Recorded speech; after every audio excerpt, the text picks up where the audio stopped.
Hello दोस्तों, स्वागत है आपका एक नई कहानी में। तो चलिए शुरू करते हैं। आज हम आपको सुनाने जा रहे हैं किस्सा चार बेवकूफ भाइयों का। पुराने समय की बात है। किसी गांव में एक व्यक्ति रहता था। उसके चार बेटे थे।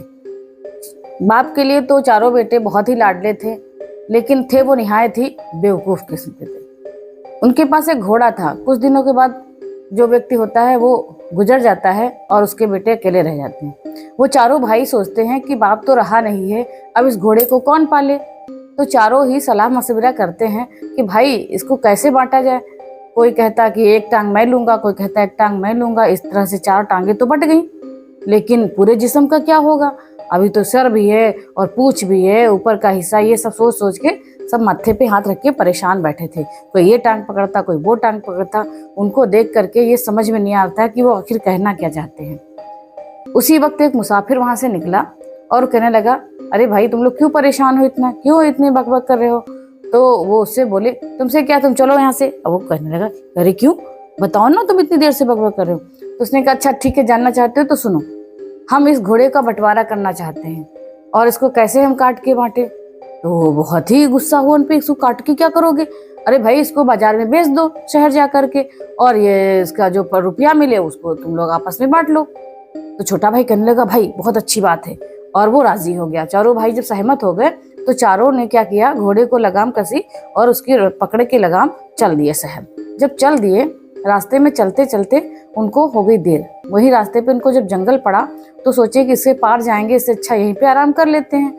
तो एक पेड़ के नीचे क्या किए, घोड़े को बांध दिए और वहीं पे सो गए और धीरे धीरे से उनको गहरी नींद आ गई। जब गहरी नींद आ गई, वहीं से एक मुसाफिर गुजरा। उसने देखा कि ये लोग जो है सो रहे हैं बहुत हाथी खराटे लेकर के। तो उसने क्या किया, घोड़े की रस्सी चुपके से खोली और धीरे से उसको लगाम कसी और उसको लेके चल दिया।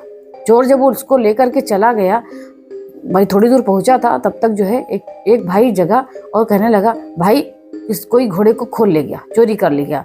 तो दूसरा भाई उठता है, वो भी उठ जाता, तीसरा उठता, चौथा उठता, सारे जब उठ जाते हैं तो जो पहले जगह था वो कहता है, अरे भाई सो जाओ, उसको रमजान खान ले गया होगा, ढूंढ लेंगे सुबह।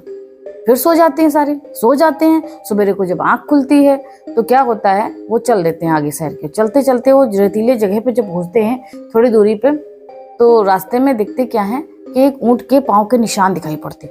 एक भाई ऐसे दिखता है, अरे दिख भाई ये ऊंट के निशान है। कहता, हाँ भाई ऊंट तो भागा है। तो कहता, मुझे लग रहा है ये ऊंट जो है घर से चुरा के भागा है कोई। तो कहते कि अच्छा, इसकी रस्सी के देखो, रस्सी भी घिसटती जा रही है। फिर कहता, लग रहा ऊंट एक तरफ को जा रहा था, एक आंख से काना भी है ऊंट। इस तरह से वो तीनों बात कर रहे थे आपस में। फिर चौथा कहने लगा, ये तो बहुत ही कमजोर जान पड़ रहा है ऊंट। इस तरह से जब चारों ने आपस में एक साथ एक सुर में बोले, हाँ हाँ यही बात है, लेकिन उसके बाद उनको कुछ नहीं पता। थोड़ी देर के बाद देखते क्या है, वहां पे एक बहुत ही घबराया सा एक व्यक्ति आता है, जैसे लगता कि कुछ ढूंढ रहा हो, ऐसे ऐसे देख रहा। तो उससे पूछता, भाई तुम लोगों ने हमारे ऊंट को यहाँ से जाते देखा? तो उसमें से एक छोटा वाला बोला, हाँ हाँ, ऊंट? कौन सा ऊंट? जो अभी अभी यहाँ से गया है, जिसकी रस्सी टूटी हुई थी, जो एक आंख से काना था, जो थोड़ा सा कमजोर था। इस तरह से जब चारों ने एक सुर में बात करी तो अब वो कहने लगा, जो ऊंट वाला आदमी था, जिसका ऊंट था, वो कहने लगे, अच्छा तुम लोगों ने देखा, भाई बताओ कहाँ पे है? उन्होंने कहा, मैंने नहीं देखा, मैंने तो उसकी निशानियां बताई हैं। तो कहना, नहीं तुमने देखा है तभी तो तुमको सारी जानकारी है, बिल्कुल दुरुस्त बात बता रहे हो। ऐसा है तो मेरा ऊंट दो। अब वो चारों कहने लगे, भाई मैंने देखा नहीं है तो मैं कैसे दूं? फिर वो तो कहने लगे कि नहीं चलो, अब फैसला जो है बादशाह के पास होगा, यहाँ से चलो हमारे साथ।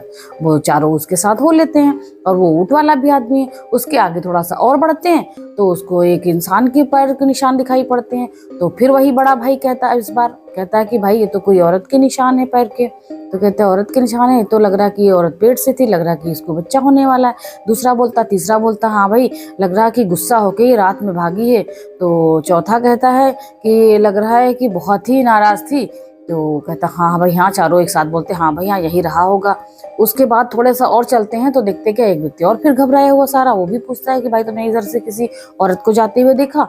चारों कहते हैं, हाँ भैया, क्या उसके जो है वो मतलब रात में भागी थी क्या? उसको पेट से थी क्या? जिस तरह से उन्होंने अभी बोला था चारों ने आपस में, वैसे ही उससे कहते हैं। और वो भी आदमी कहता कि हाँ हाँ हाँ वही है।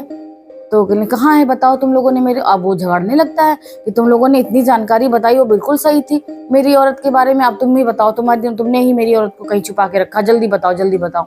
चारों एक सुर में बोलते हैं नहीं भाई, हमने तुम्हारी औरत को नहीं देखा, मुझे तो इसकी जानकारी थी, बस मुझे एक इल्म गैब की जानकारी है, उससे हम बता सकते हैं कि ये क्या है, लेकिन मुझे नहीं पता। बोलो बिल्कुल नहीं मानते, कहते चलो बादशाह के पास चलो, अभी निर्णय होगा। अब वो दोनों बादशाह के पास चलने के लिए तैयार हो जाते हैं। तो अब चारों वो और दो वो चल देते हैं बादशाह के पास। चलते चलते काफ़ी दूर जब चलते हैं तो शहर आता है, शहर से फिर एक थोड़ा सा सराय वगैरह आती है। तो एक गली के पास पहुंचते ही छोटा वाला फिर बोलता है, एक व्यक्ति से पूछता है, दरवाज़ा खटखटाता, भाई तुम यहाँ पे रमजान खान का घर कौन है? अब वो जो दोनों थे, ऊँट वाले और वो औरत वाला जो व्यक्ति था, कहता रमजान खान कौन? रमजान खान? बोला वही जिसने मेरा घोड़ा चुराया है। चारों भाई फिर एक सुर में बोलते हाँ हाँ वही रमजान खान जिसने मेरा घोड़ा चुराया है। तो वो बताता है कि रमजान खान का घर बगल की गली में है।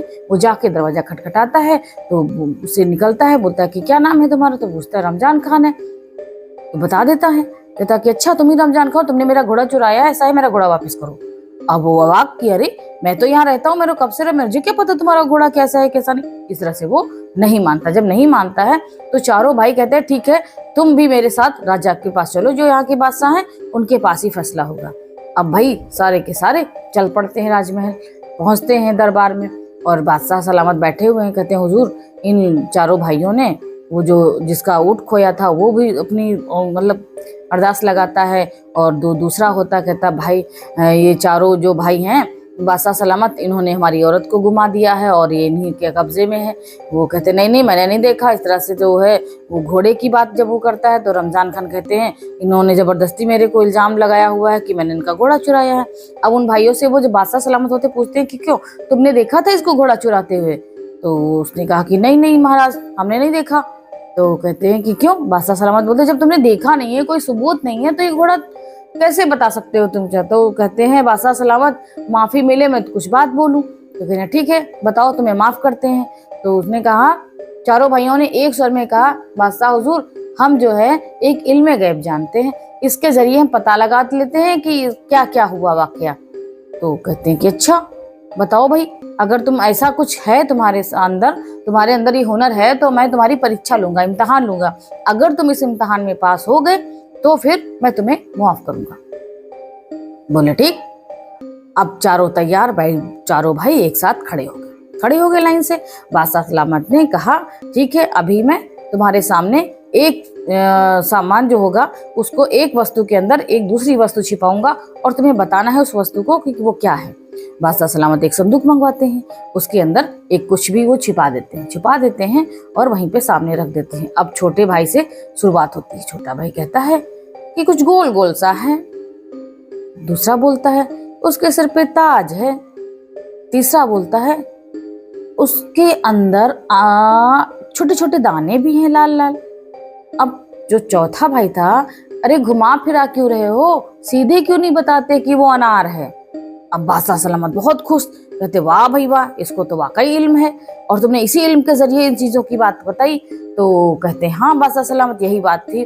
अब बादशाह सलामत जो है उन दोनों को कहते हैं जाओ तुम अपने ऊँट ढूंढो, और दूसरे से कहते हैं तुम जाओ अपनी औरत को ढूंढो, इनको जो है माफ करो, इन्होंने सिर्फ ऐसे बताया है, इनको कुछ नहीं पता और आगे के बारे में। और उस जो रमजान खान थे उनसे कहते हैं कि भाई इसका जो तुमने घोड़ा चुराया है इसके बदले में इसके जो है घोड़े के दाम इनको दो। तो वो बादशाह सलामत का हुक्म था, टाल कैसे सकता था? तो रमजान खान ने जो है उसको ऊँट के उसके घोड़े के पैसे दे दिए। जब पैसे दे दिए तो चारों भाई बड़े खुश, बादशाह सलामत को जो है सलाम करके निकल लिए और रास्ते में उन्होंने उसी बाजार से वहाँ पे जो महाराज का दरबार था उसके आगे निकल करके वहीं से उन्होंने बाजार से खरीदी भेड़ और बकरियां। तो सोचा कि चलो गांव में चल करके धंधा करेंगे और इसी से कमाई होगी हमारी। तो भाई अब चारों चले जा रहे हैं भेड़ बकरियों को लेके। रास्ते में फिर उसी जंगल के पास पहुंचे। जब जंगल के पास पहुंचते तो फिर वो थक जाते, बोलते चलो ये भेड़िया बकरियां भी यहीं चर लेंगी और हम लोग भी सुस्ता लेते हैं। वो क्या करते हैं, थोड़ा सा आराम करने लगते हैं। आराम करते जब आँख लग जाती है, थोड़ी देर के बाद जब जगते देखते क्या एक मेमना वो उस पे छोटा सा पेड़ था, उस पे चढ़ा हुआ था। बाकी भेड़ें इधर उधर वो चर चुकी थी, पत्तियां वत्तियां घास वगैरह, और बैठ के जुगाली कर रही थी। उसने देखा, उसने छोटे भाई को दूसरे को जगाया, उठ उठ देख, ये देखो वो लकड़ी तोड़ने के लिए डंडी गया हुआ है, और ये देखो भेड़ें आपस में मशवरा कर रही हैं, लकड़ियां तोड़ तोड़ के अब हम लोगों को ये मारेंगी, और मारेंगे तो हम लोग बचेंगे नहीं, चलो यहाँ से भाग चलते हैं।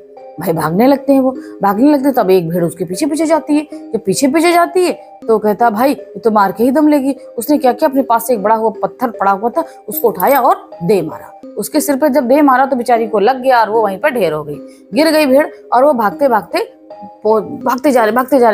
एक पेड़ के नीचे पहुंचे, जाके जंगल के लगभग किनारे पे, तो वहीं पे एक रास्ता भी जा रही थी, निकली हुई थी। और वो क्या कहते हैं, भाई आपस में गिनो तो हम चारों हैं भी महफूज की नहीं है।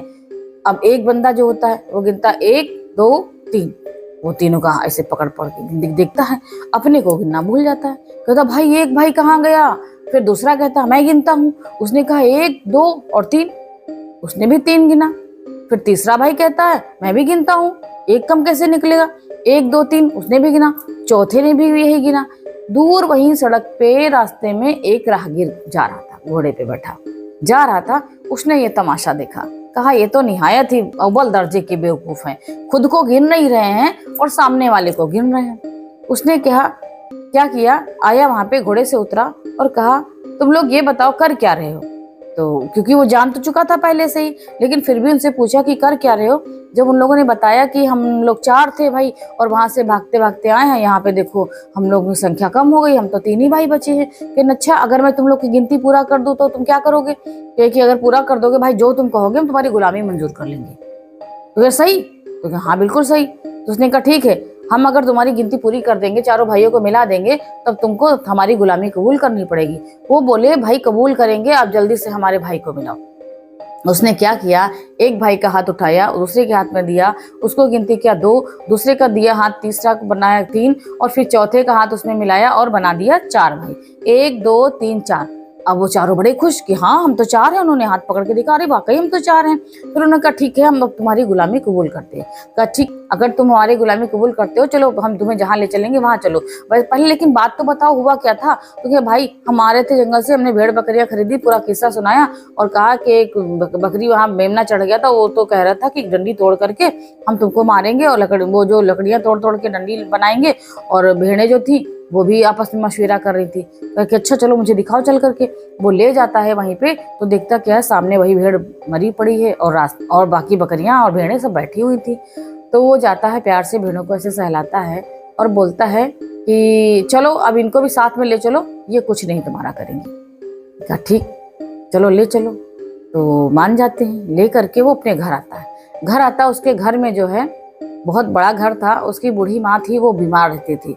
तो उसने जो कहा कि अब चारों भाइयों के साथ मैं क्या करूं, चारों भाइयों को अलग अलग काम दे देता हूं। तो उसने सोचा कि ठीक है, अब बांट देता हूं काम, तब मैं कहीं जाऊंगा काम करने के लिए बाहर।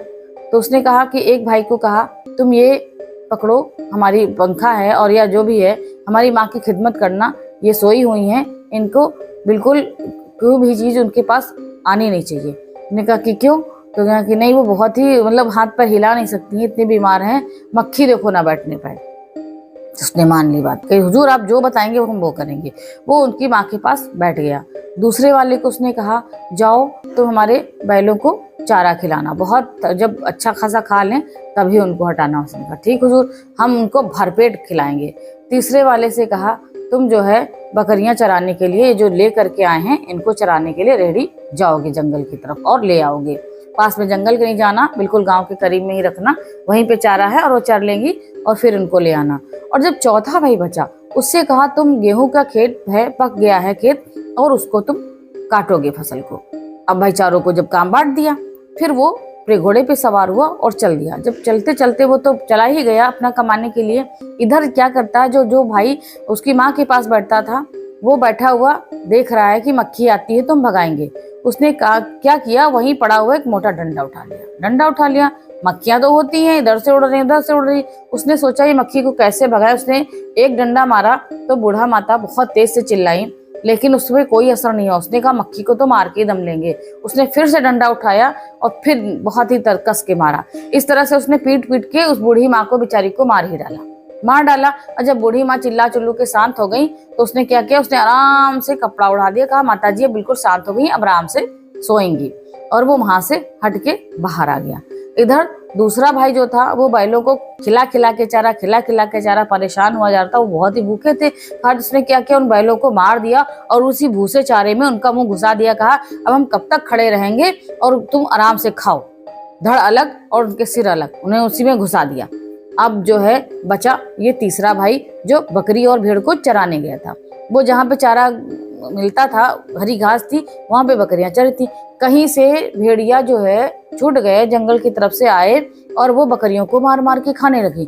उसने सोचा अरे ये कुत्ते कितने भूखे हैं, इतने भूखे हैं बेचारे, कभी खाना ही नहीं जैसा लगता खाए हैं। उसने आराम से भेड़ों को खाने दिया, कहा खा लो भाई तुम्हारा भी पेट भर जाए। आराम से बैठा रहा। और जब बकरियां एकदम खत्म पे हो गई, 2-4 बची, फिर उनको लेकर के वो वहां पे बैठ गया।